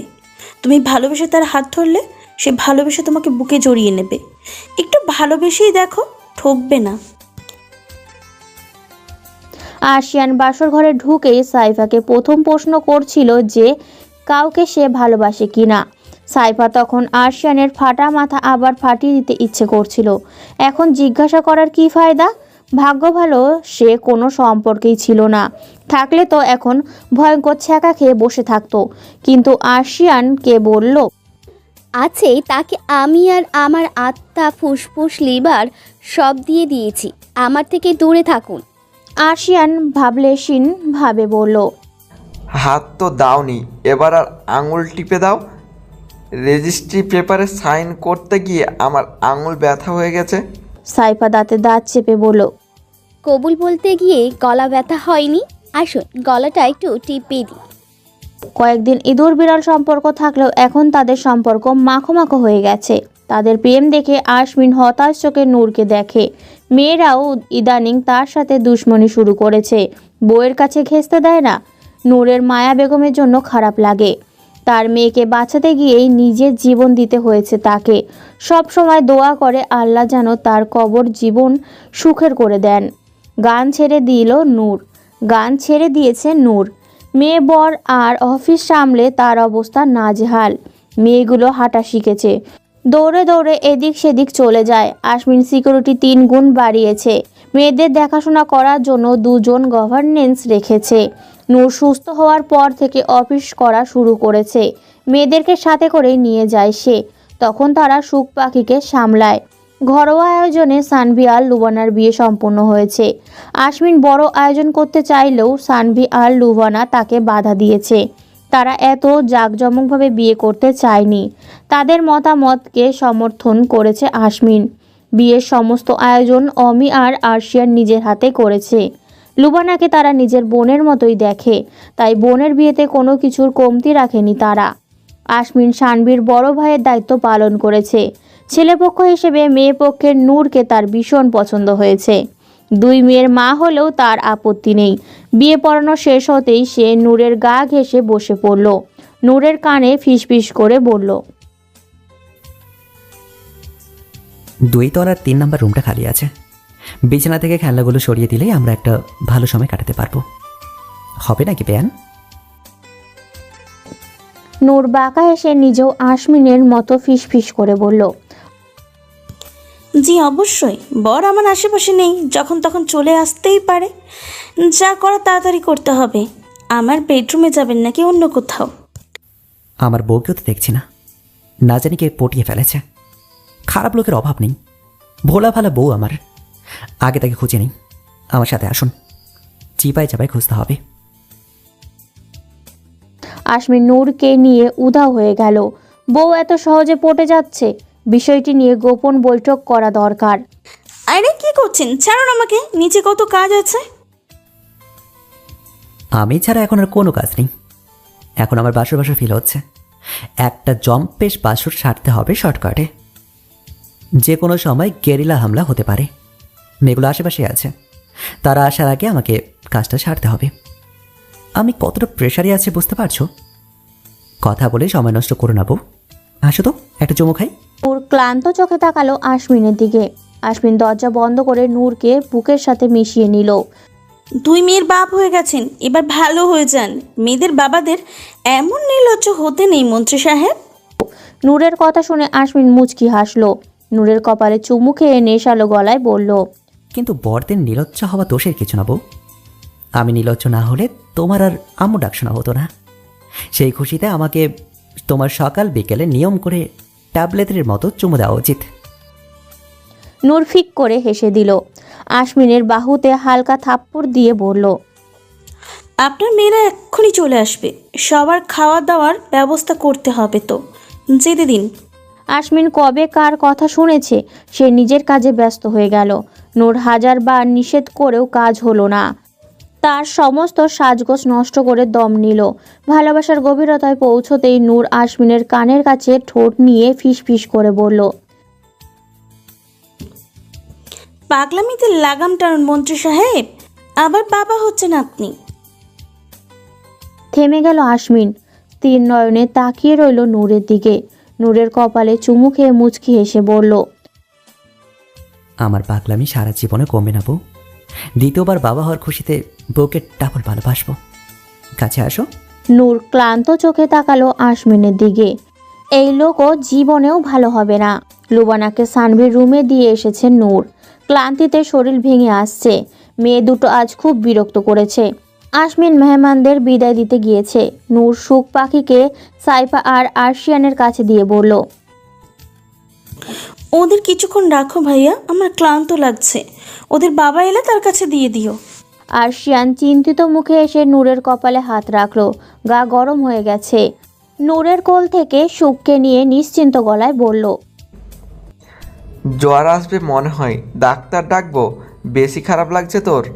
নূর মাথা নাড়িয়ে না জানালো। সাইফা পাখিকে কোলে তুলে নিয়ে বলল, কিছুক্ষণ রেস্ট নাও আপু, আসো আমি তোমাকে এই রুমে দিয়ে আসছি। সাইফা নূরকে রুমে শুইয়ে দিয়ে লাইট বন্ধ করে চলে গেল। কিছুক্ষণ পরেই হতদন্ত হয়ে রুমে ঢুকলো আশমিন। নূরের কপালে হাত দিয়ে স্বস্তির নিঃশ্বাস ছাড়লো। জ্বর আসেনি। নূরকে ক্লান্ত লাগছে। ইন্টার রকমের কল করে ডিনার উপরে পাঠিয়ে দিতে বলল। নূরের মাথায় হাত বুলিয়ে বেরিয়ে গেল রুম থেকে। হাতে একটা ইলেকট্রিক সেলাইন মেশিন নিয়ে বাসর ঘরে হাজির হলো সানভি। লুবানার হাতে তুলে দিয়ে গম্ভীর গলায় বলল, এই নাও তোমার বড়লোক হওয়ার হাতিয়ার সাবানা। আশা করছি আগামী বছর আমরা কয়েকটা মিল ফ্যাক্টরির মালিক হব। লুবানা হাই তুলে সেলাই মেশিনটা পাশে রাখলো। খাট থেকে নেমে ড্রেসিং টেবিলের সামনে গিয়ে গয়না খুলতে খুলতে বলল, ঠিক আছে, ততদিন আপনি নিচে অ্যাডজাস্ট করে নিন দাদু। কোটিপতি হলে আমি আজিমপুরে একটা ভালো কবরে আপনার থাকার ব্যবস্থা করে দিব। আর কত জিন্দা মানুষের সাথে ঘুরবেন, কবর না দিতে পারলেও ততদিনের জন্য ফ্লোরটা আপনার। সানভি মুচকি হাসলো। লুবানা একটা সুতির শাড়ি নিয়ে ওয়াশরুমে ঢুকে গেল ফ্রেশ হতে।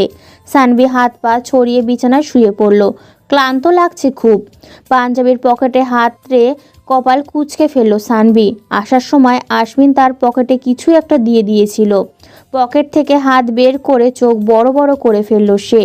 আশমিন সত্যি সত্যি তাকে প্রোটেকশন দিয়ে দিয়েছে। বাথরুমের দরজার শব্দ শুনে হাতের প্যাকেট জানলা দিয়ে বাইরে ফেলে দিল সে।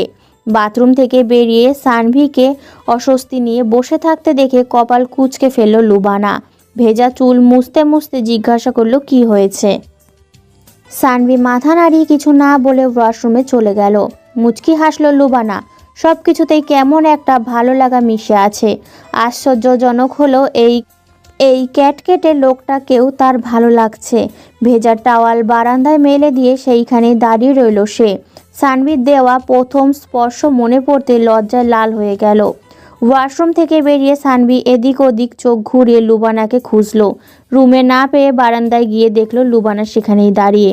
ধীর পায়ে গিয়ে পেছন থেকে জড়িয়ে ধরল সানভি। লুবানা হালকা কেঁপে উঠল, কিছু বলল না।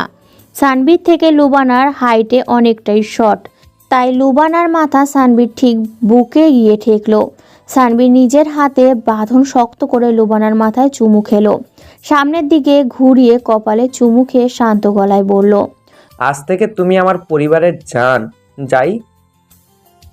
যাই কিছু হোক আমার থেকে গোপন করবে না। সমস্যা যতই বড় হোক আমরা একসাথে সমাধান করার চেষ্টা করব, কিন্তু কোনো লুকোচুরি নয়। তোমার প্রতিটি কথা আমি জানতে চাই। তার যদি একটা ভুল দেখে ভালো লাগা হয় সেটাও তুমি আমাকে বলবে। কাজ শেষে যখন রাস্তায় আসব আমাকে সব কিছুর গল্প শোনাবে। আমাকে একটু ভালোবাসলেই হবে, এর বেশি কিছু চাই না তোমার কাছ থেকে। লুবানা জড়িয়ে ধরল সানভিকে। মন্তব্য গলায় বলল, আপনার সব কথা আমি শুনবো।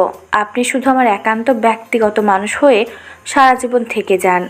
আমি আপনাকে আপনার স্বপ্নের মতো সাজিয়ে প্রতিদিন উপহার দিব।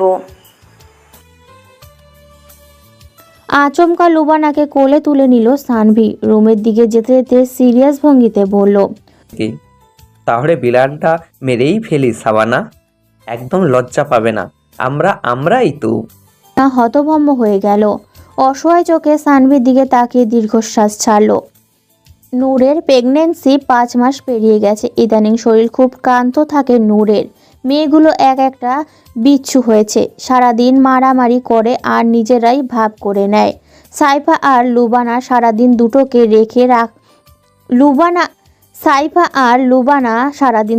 দেখে রাখলেও রাতে তারা বাবা ছাড়া কারো কাছে থাকে না। আশমিন আসতে দেরি হলে ভিডিও কল দিয়ে ফ্লোরে গড়াগড়ি খেয়ে কান্না শুরু করে। আশমিন নানান কথা বলে মানানোর চেষ্টা করলেও মেয়েদের বোঝানো বৃথা। আমজাদ চৌধুরী তখন ক্যামেরা নিজের দিকে ঘুরিয়ে গা জ্বালানো হাসি দেয়। আশমিন সব বুঝেও না বোঝার ভান করে চিন্তিত গলায় বলে, আমার মেয়েগুলো তোমার মতো কী হলো আপু? ঠিক তোমার মতো হাড় জ্বালানো হয়েছে। দোয়া করে একটা ফু দাও তো, তোমার বাতাস লাগলে কেটে যাবে। আমজাদ চৌধুরী চোখ রাঙিয়ে তাকায় ছেলের দিকে। মেয়ে দুটো একেবারে ঠিক করে, ওকে আরও বেশি জ্বালানো উচিত। বকতে বকতে কল কেটে দেয় সে। আশমিন লম্বা শ্বাস ছাড়ে। তার বাবা যে নাতনিদের সামলে নিবে তা সে ভালো করেই জানে। দুটোতে তার অবস্থা নাজেহাল, আর একটা হলে কি হবে সেই চিন্তায় আশমিনের ঘুম আসে না। আশমিন মনে মনে সিদ্ধান্ত নিচ্ছে সে এখন থেকে নূরের থেকে দূরে দূরে থাকবে। যতই প্রেম পাক না কেন সে বউয়ের সাথে সামাজিক দূরত্ব বজায় রেখেই চলবে। বউ দেখে উতলা হওয়ার কিচ্ছু নেই। সবারই বউ থাকে, তারও আছে। তাই বলে বছর বছর বাবা হয়ে জনসংখ্যা বাড়ানোর কোনো মানেই হয় না। একজন গণমান্য মন্ত্রী হিসেবে এসব কাজ তাকে মোটেও মানায় না। বউ থেকে দূরে থাকার কথা চিন্তা করে আশমিনের মুখটা শুকিয়ে গেল। এখন আবার বউয়ের গা ঘেঁষে বসে থাকতে ইচ্ছে করছে। কিছুক্ষণ আগেই প্রতিজ্ঞা ভুলে আশমিন তাড়াতাড়ি নিজের কাজ শেষ করে বাসার দিকে রওনা দিল। গিয়ে চটাস করে দুটো চুমু খেয়ে বসে। বিয়ে করলে যে সকাল বিকেল বউকে চুমু খাওয়ার চাকরি করতে হবে এটা জানলে সে জীবনও বিয়ে করতো না। ড্রাইভারটাও চেঞ্জ করতে হবে। গাড়ি এত ধীরে চালাতে সে বাড়ি যাবে কখন? বউ না আবার ঘুমিয়ে যায়। ঘুমন্ত বউকে চুমু খেয়ে মজা নেই। চুমু খেতে যদি বউয়ের ঝাড়ি না খেলো সেটা আবার কিসের চুমু? হাসপাতালের করিডোরে দাঁড়িয়ে আছে সবাই। আজ নূরের ডেলিভারি ডেট। কিছুক্ষণ আগেই নূরকে ওটিতে নিয়ে গেছে। আশমিন বউয়ের চিন্তা করার সময় পাচ্ছে না। শুকার পাখি তাকে উল্টো পাল্টা করে ফেলছে কথা বলতে বলতে। দুই হাতে দুই মেয়েকে ধরে বসে আছে আশমিন। ছেড়ে দিলেই ফুরুত ফুরুত করে এদিকে সেদিকে চলে যাবে। আশিয়ান আর অমি ওটির সামনে পায়চারি করছে। সাইফা আর লুবানা সুখ পাখিকে কয়েকবার নিতে গিয়েও ব্যর্থ হয়ে বসে আছে। বাবাকে পেলে তারা আর কাউকে পাত্তা দেয় না। আশমিন অমির দিকে তাকিয়ে ক্লান্ত গলায় বলল, ওদের নিয়ে একটু বাইরে থেকে ঘুরে এসো ভাই, আমার ভালো লাগছে না। অমি চিন্তিত মুখে সুখ পাখিকে নিয়ে বেরিয়ে গেল। মামার সাথে যেতে পেরে তাদের আনন্দের কোনো শেষ নেই। আশমিন চিন্তায় ঘেমে যাচ্ছে। এবার প্রেগনেন্সি শুরু থেকে নূর অসুস্থ ছিল। সে এক মনে আল্লাহকে ডেকে যাচ্ছে। নূর আর বাচ্চা দুজনের সুস্বাস্থ্যর একমাত্র কাম্য। প্রায় 1.5 ঘন্টা পরে ডক্টর ওটি থেকে বেরিয়ে এলো। পেছনে নার্সের কোলে একটা বাবু। আশমিন চিন্তিত মুখে ডক্টরের কাছে গিয়ে বলল, নূর কেমন আছে ডক্টর? ভালো আছে স্যার, আপনি পুত্র সন্তানের বাবা হয়েছেন। মা ছেলে দুজনেই সুস্থ আছে। কিছুক্ষণ পরেই কেবিনে দেওয়া হবে, তখন দেখা করতে পারবেন। ধন্যবাদ doctor. It's my job sir. Doctor হাসি মুখে চলে গেল। আশিয়ান নার্সের থেকে বাবুকে কোলে নিয়ে দাঁড়িয়ে আছে। তার পাশে সাইফা আর লুবানা উৎসুক করছে বাবুকে কোলে নেওয়ার জন্য। লুবানা ভয়ে কিছু বলছে না, আর সাইফা কয়েকবার বলার পরও আশিয়ান দেয়নি। আশমিন আশিয়ানের থেকে ছেলেকে কোলে নিয়ে তার কানে আজান দিল। ছেলের কপালে চুমু খেয়ে এক ধ্যানে তাকিয়ে রইল ছেলের মুখের দিকে। ভাইয়া, আমরা লাইনে আছি। লুবানার কথা শুনে হেসে উঠল আশমিন। বাবুকে লুবানার কোলে দিয়ে নূরের কাছে চলে গেল। বউকে দেখার জন্য বুকটা আনচান করছে। সানভি আর অমি সুখ পাখিকে নিয়ে হততন্ত হয়ে হসপিটালে প্রবেশ করলো। সানভি ঘেমে নিয়ে একাকার অবস্থা। অফিস থেকে একটা মিটিং অ্যাটেন্ড করতে গাজীপুর গিয়েছিল। আমজাদ চৌধুরী আর সে কিছুক্ষণ আগেই ফিরেছে। আমজাদ চৌধুরীও এখানে আসছে। তার গাড়ি হয়তো জ্যামে আটকা পড়েছে। নূর কেমন আছে? অমির অস্থির গলা শুনে তাকে জড়িয়ে ধরল আশিয়ান। উৎফুল্ল গলায় বলল, ভালো আছে ভাই, আমাদের ঘরে রাজপুত্র এসেছে দেখ। অমি এক পলক তাকালো সাইফার কোলে সাদা তোয়ালে পেঁচানো সাদা পুতুলটার দিকে। ধীর পায়ে এগিয়ে গিয়ে কোলে তুলে নিল। সানভি লুবানার কানে ফিসফিস করে বলল, আমাদেরও একটা পুতুল দরকার সাবানা। লুবানা কটমট করে তাকিয়ে চলে গেল নূরের কেবিনে। আশমিন নূরের দিকে এক দৃষ্টিতে তাকিয়ে আছে। নূরের এখনো জ্ঞান ফেরেনি। আশমিন নূরের মাথায় হাত বুলিয়ে দিচ্ছে। নূরের চেহারাটা মলিন হয়ে গেছে। শুকনো ফ্যাকাশে ঠোঁটগুলোতে আলতো করে চুমু খেলো আশমিন। এখন একটু শান্তি লাগছে তার। সুখ পাখি ভাইয়ের মুখের দিকে ড্যাব ড্যাব করে তাকিয়ে আছে। একটু পর পর আদুরে হাতে আদর করে দিচ্ছে। নূরের জ্ঞান ফিরেছে একটু আগেই। সবাই নূরের সাথে দেখা করে গিয়েছে। আমজাদ চৌধুরীর নাতিকে কোলে নিয়ে বসে আছে। সুখ পাখিকে আশিয়ান সাথে করে নিয়ে গেছে। পাজি দুটো হাসপাতালকে খেলার মাঠ বানিয়ে ফেলেছে। এদিক সেদিক দৌড়াদৌড়ি করে রোগীদের রুমে চলে যাচ্ছে। প্রশ্ন করতে করতে অসুস্থ মানুষকে হার্ট অ্যাটাক দেওয়ার অবস্থা। আমজাদ চৌধুরী আশমিনের দিকে তাকিয়ে গম্ভীর গলায় বলল, ছেলের বাবা হয়েছো, এবার ভালো হয়ে যাও। ছেলে তোমার মতো হলে কপালে দুঃখ আছে, বুঝলে? আশমিন বাঁকা চোখে তাকিয়ে দাম্ভিকের হাসি হাসলো। আমজাদ চৌধুরীকে খোঁচা মেরে বলল, আমার মতো হলে সেও 3 বাচ্চার বাবা হবে। মানুষকে গর্ব করে বলবে আমরা 3 ভাই বোন। আমার মতো তো ভার্জিন বাপ নিয়ে ঘুরতে হবে না। থাক, বাদ দাও, আমার কষ্ট তুমি বুঝবে না। কাল থেকে বৃদ্ধাশ্রমের সামনে দাঁড়িয়ে থাকবে। দেখো শেষকালে কাউকে পটাতে পারো কিনা। বউকে বসে রাখার ছোটোখাটো একটা ট্রেনিং আমি তোমাকে দিয়ে দেবো। শানের সঙ্গে বাসায় যাও। কচি ছেলেদের রাত জাগতে নেই, যৌবনে ভাটা পড়বে তো। বাসায় গিয়ে খেয়ে দিয়ে ঘুমিয়ে পড়বে, বুঝতে পেরেছ? আমজাদ চৌধুরী তৃপ্ত শ্বাস ফেলল। এই ছেলে ঠোঁট দুটো সেলাই করে দেওয়ার ইচ্ছাকে মাটি চাপা দিয়ে বাসায় চলে গেল। ক্লান্ত চোখে আকাশের দিকে তাকিয়ে আছে অমি। আশিয়ান তার পাশেই সিগারেট টানছে। সিগারেটের শেষ টান দিয়ে শান্ত গলায় বলল, এবার নিজের জীবনটা গুছিয়ে নে। সে নেই ভাই, থাকলে পাতাল থেকে হলেও তোর সামনে হাজির করতাম। এভাবে আর কয়দিন? কে বলল সে নেই? আমার এই বুকের বাঁ পাশে সে আছে, ঠিক প্রথম দিনের মতো জীবন্ত। আমার ভালোবাসায় তাকে বেঁচে থাকতে দে। আর কাউকে জীবনে এনে তাকে ভুল যাওয়ার দুঃসাহস আমার নেই ভাই। ভুলবি কেন? তাকে তার জায়গায় রাখ, যে আসবে সে তার নিজের জায়গায় বানিয়ে নিবে। আশিয়ানের কথায় মলিন হাসলো অমি। আকাশের দিকে তাকিয়ে উদাস গলায় বলল, এগুলো সব মন ভোলানো গল্প ভাই। যে জায়গাটা তার জন্য বরাদ্দ সেই জায়গা অন্য কাউকে দিলে সে কি নিজের অস্তিত্ব হারাবে না? তিক্ত হলেও এটাই সত্যি যে একসময় সংসারের চাপে সে আমার বুকে চাপা পড়ে যাবে। বউ বাচ্চার কথা চিন্তা করতে গিয়ে মাসের পর মাস তাকে ভুলে থাকব।